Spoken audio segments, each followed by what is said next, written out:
weeks, months, days, hours, you name it, sometimes years, trying to get a celebrity guest just to get on their schedule to come. And here, Nicolas Cage himself is offering to come to our festival. And the publicist said, he's over shooting a film in Romania, Turkey, and all those good things. He said, yes, please put me on the schedule for Sedona International Film Festival. Will you please help me welcome an incredibly gifted actor, Mr. Nicolas Cage. I hope one day I can call Sedona my home and we can all be neighbors together.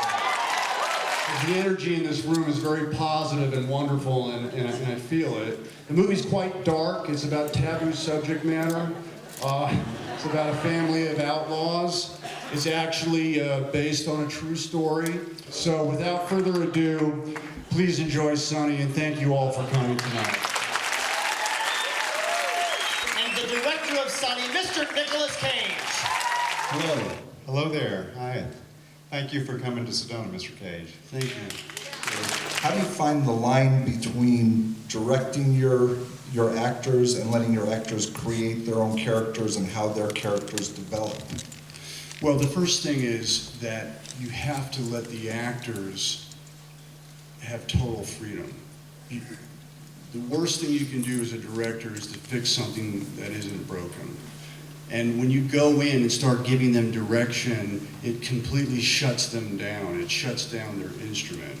I cast actors that I totally trust, and I let them come in with it and bring what they want.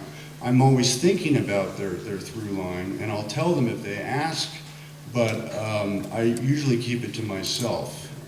So I'm very careful with the way I speak with actors, and I love my actors when I'm directing them. And I guess the best compliment that I got from my uncle was, well, you really loved your actors, and that really made me feel pretty good.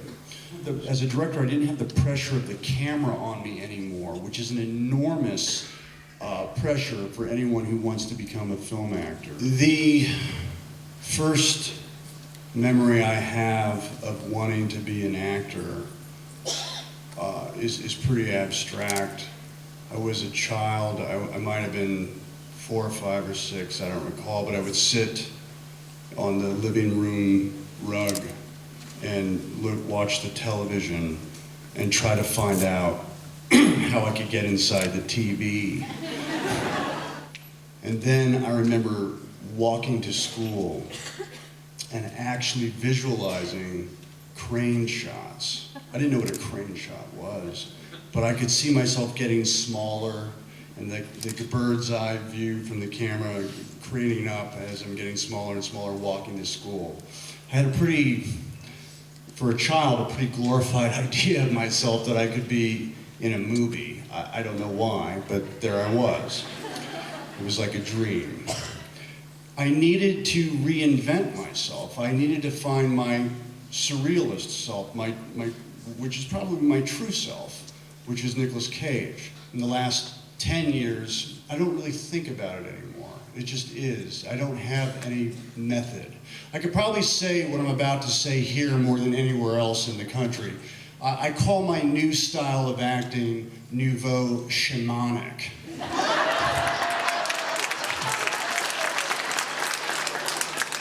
That's my process. I'll probably have to write a book about it. It's not RADA, it's not Actors Studio, it's nouveau shamanic.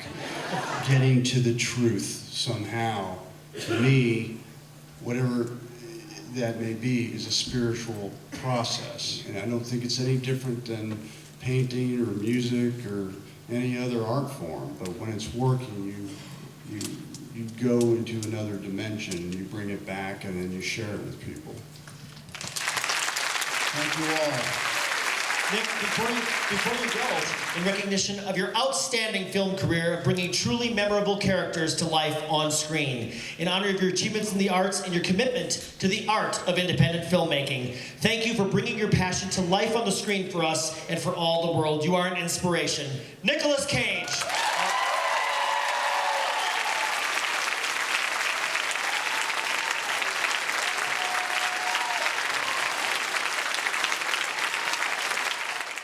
People would ask Adam West, how do you feel about Nick Cage channeling you in Kick-Ass? And he said, you mean trying to channel me?